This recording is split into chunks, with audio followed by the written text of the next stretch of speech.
Everyone, मैं आ गई हूँ आपकी favourite story advocate Anjali Awasthi का आज का एपिसोड लेके। आज का एपिसोड बहुत ही धमाकेदार और इंटरेस्टिंग होने वाला है, तो प्लीज़ वीडियो को एंड तक जरूर देखें। चैनल पे नए हैं तो चैनल को सब्सक्राइब करना, बेल आइकन को प्रेस करना बिल्कुल ना भूलें। आज के एपिसोड की शुरुआत में हम देखते हैं कि जो पद्मा होती है वो अंजलि से बोलती है कि क्या दीदी ये लड़ाई लड़नी ज़रूरी है क्या? आप अपने पति से प्यार नहीं करती हैं क्या? तो अंजलि बोलती है कि मैं अपने पति अमन जी से बहुत प्यार करती हूँ। और यहाँ पे तभी वो बोलती है कि तो फिर आप ये लड़ाई क्यों लड़ रही है? तो गिन्नी आती है और गिन्नी बोलती है कि ये लड़ाई मेरी नहीं लड़ रही है। और यहाँ पे हम देखते हैं कि गिन्नी जो होती है वो बोलती है कि मेरे पति ने, मेरे घर वालों ने, ससुराल वालों ने मुझे धक्के मार के घर से बाहर निकाल दिया है, क्या तुझे पता नहीं है? और मैं भी अपने पति अभय सिंह राजपूत से बहुत प्यार करती हूँ, मैं भी अपनी गृहस्थी बसाना चाहती हूँ। तो प्लीज़ बहन मुझे इस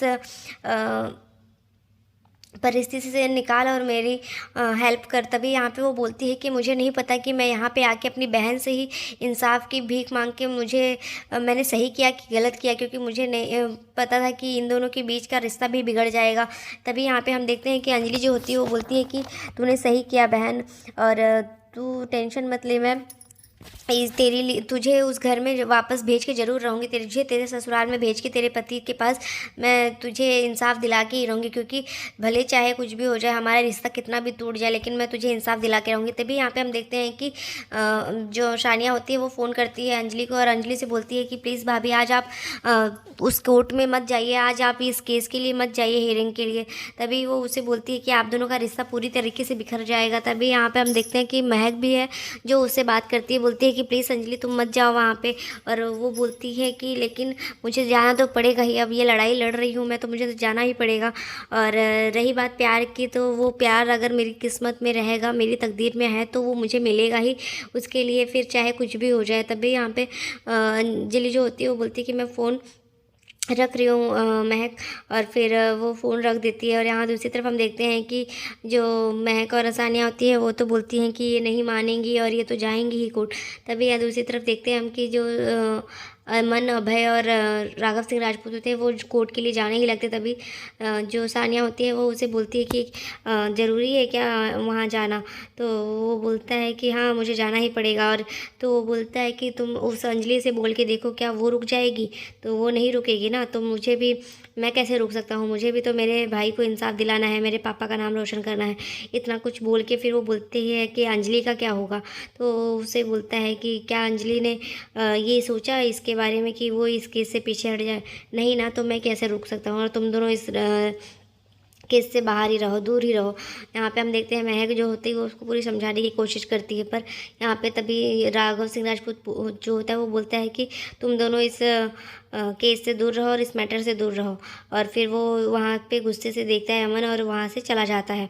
तभी वहाँ पे हम देखते हैं कि राघव और अमन के जाने के बाद जो महक और सानिया होती है वो बोलती हैं कि ये दोनों अपनी ईगो में आके ये केस लड़ रहे हैं और इस तरीके से इनका ये रिश्ता बिल्कुल भी नहीं बचेगा। तभी हम देखते हैं कि सानिया जो होती है वो बोलती है कि ये अंजलि जो है वो कर्तव्य के लिए लड़ रही है, और अमन जो है वो अपने भाई की तरफ से लड़ रहा है। लेकिन इसमें ईगो सिर्फ राघव सिंह राजपूत का है, जिसकी वजह से वो इस सब को ख़राब करना चाहते हैं।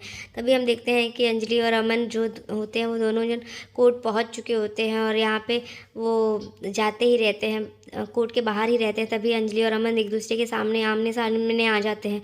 अमन अंजलि को देखता रहता है और उसका धक्का लगता है। तभी एक फाइल जो होती है अंजलि की वो गिर जाती है, तो वो उठाने जाती है तो अमन उठा लेने लगता है। और यहाँ भय और गिन्नी जो होते हैं वो भी एक दूसरे को देखते रहते हैं। और यहाँ पे अभी भी अमन के आंखों में अंजलि के लिए प्यार नज़र आता रहता है, पर अंजलि भी थोड़ी इमोशनल हो जाती है और जाते जाते फिर जाने ही लगती। तभी वो गुस्से से राघव सिंह राजपूत को देखती है, पर राघव सिंह राजपूत जो होते हैं वो बोलते हैं कि अभी भी समय है, तुम रुक जाओ। तो वो बोलती है कि मैं नहीं रुकने वाली, मैं तो कोर्ट में जाऊंगी ही, मैं तो अपने कर्तव्य के लिए, इंसाफ के लिए लड़ाई लड़ रही हूँ। और मैं भी तो देखूँ मेरे पति और मेरे ससुर जो इतना दिखावा कर रहे थे वो सच में उनका दिल में प्यार है भी या सिर्फ ढोंग का प्यार था। तो इतना कह के वो वहाँ से चली जाती है, क्योंकि राघव से बोलता है कि अगर तुम इस कोर्ट में ये केस लड़ी तो तुम्हारा सब कुछ ख़त्म हो जाएगा, तुम वापस इस घर में नहीं आ पाओगी और इस अमन की ज़िंदगी में तुम्हारी कोई जगह नहीं रहेगी। इतना बोल के वो चली जाती है। और दूसरी तरफ हम देखते हैं कि जैसे ही वो लोग वेट करते रहते हैं, तभी जज आ जाते हैं और जज के आने के बाद कार्यवाही शुरू की जाती है। तो राघव सिंह राजपूत भी अंजलि की तरफ देखता रहता है गुस्से से, क्योंकि उसे ऐसा लगता है कि वो ये चाहता ही था कि ये दोनों का रिश्ता बिगड़ जाए।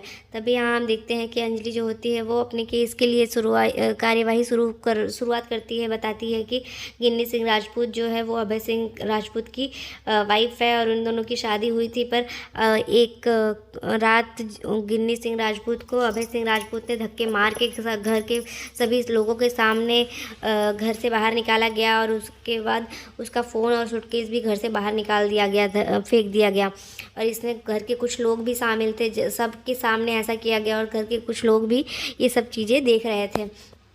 तो इतना बोल के अंजलि जो होती है वो उससे बोलती है कि आज ये लोग इस तरीके से केस लड़ रहे हैं। तभी अमन जो होता है वो बोलता है कि इन दोनों की शादी कभी हुई नहीं थी। एक्चुअली जो गिन्नी सिंह राजपूत है वो गिन्नी अवस्थी है और उसकी शादी कभी अभय सिंह राजपूत से हुई ही नहीं। तो ये बोलता है, वो जो अमन होता है वो बोलता है कि अगर ऐसा है तो मैं गिन्नी सिंह राजपूत को कटघरे में आने की अनुमति मांगता हूँ जज साहब, क्योंकि मैं उन्हें कटघरे में पेश करना चाहता हूँ। तभी गिन्नी सिंह राजपूत के लिए जो अंजलि होती है वो बोलती है कि उनकी शादी हुई थी, और वो घर के साथ सभी परिवार में थी, और उनका गृह प्रवेश और उनके साथ उनका रसोई और सब कुछ ये सब सबके सामने हुआ था। तो इस सब को जैसे ही वो सुनता है तो अमन जो होता है वो बोलता है कि ये सब झूठ है। तो अंजलि बोलती है कि झूठ आप बोल रहे हैं। उसके बाद वो उसे पेश करने के लिए इजाज़त लेता है। तो जो जज होते हैं वो उसे परमिशन दे देते हैं गिन्नी सिंह राजपूत को कटघरे में आने की। तो गिन्नी जो होती है वो भी थोड़ी नर्वस होती है, क्योंकि अभी वो अमन को देखती रहती अभय को देखती रहती है, और अभय जो होता है वो चाहता है कि वो उससे डिवोर्स ले ले। और यहाँ पे हम देखते हैं कि गिन्नी जैसे ही कटघरे में आती है तो उसे गीता पे हाथ रख के कसम दिलाई जाती है कि जो भी कहेगी वो सच कहेगी, सच के सिवा कुछ नहीं कहेगी। और जैसे ही वो कसम खाती है तभी अमन जो होता है वो उससे पूछताछ शुरू करता है कि आपका नाम क्या है। तो वो बताती है कि गिन्नी सिंह राजपूत। तो वो बोलती है कि सोच समझ के बताइए। जो अमन होता है वो बताता है कि गिन्नी सिंह राजपूत या फिर गिन्नी अवस्थी। तो वो फिर उससे बोलती है कि गिन्नी सिंह राजपूत। फिर वो उससे पूछता है कि क्या आपकी शादी हो चुकी है अभय सिंह राजपूत के साथ। तो बोलता है, जो गिन्नी होती है तो वो बेचारी थोड़ी नर्वस रहती है। फिर वो बोलती है कि ये गले में मंगलसूत्र और मांग में सिंदूर देख के आपको क्या लगता है कि मेरी शादी हुई है या नहीं। और फिर उसके बाद जो अमन होता है वो उससे क्रॉस क्वेश्चन बहुत सारे पूछता है, और उसके बाद वो उससे बोलता है कि आपकी शादी कैसे हुई है, क्या आपके पास कोई इसका सबूत है।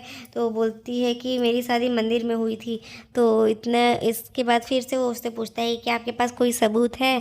तो गिन्नी बोलती है कि भगवान सबूत है, क्योंकि वो बहुत तेज़ से चिल्ला के बोलता है। तो अंजलि को भी ये चीज़ें अच्छी नहीं लगती है कि वो किस तरीके से बात कर रहा है उसके साथ। और उसके बाद वो गिन्नी जो होती है वो भगवान को बोलती है कि भगवान सबूत है, भगवान को साक्षी मांग के हमारी शादी हुई थी। तभी जो अंजलि होती है वो उसके लिए ऑब्जेक्शन दिखाती है, पर जो उसका ऑब्जेक्शन होता है वो रिजेक्ट किया जाता है। यहाँ पे हम देखते हैं कि जो अमन होता है वो बोलता है कि भगवान को तो मैं कटघरे में पेश नहीं कर सकता, पर कानूनी कार्यवाही के हिसाब से इनका कोई भी लीगल डॉक्यूमेंट नहीं है कि इनकी शादी हो चुकी है। तो आज के एपिसोड में बस इतना ही। मिलते हैं नेक्स्ट एपिसोड में, जहां हम देखेंगे कि अमन के खिलाफ जो भजन और राघव होगा वो सब चाल चलेंगे। तो मिलते हैं नेक्स्ट एपिसोड में, तब तक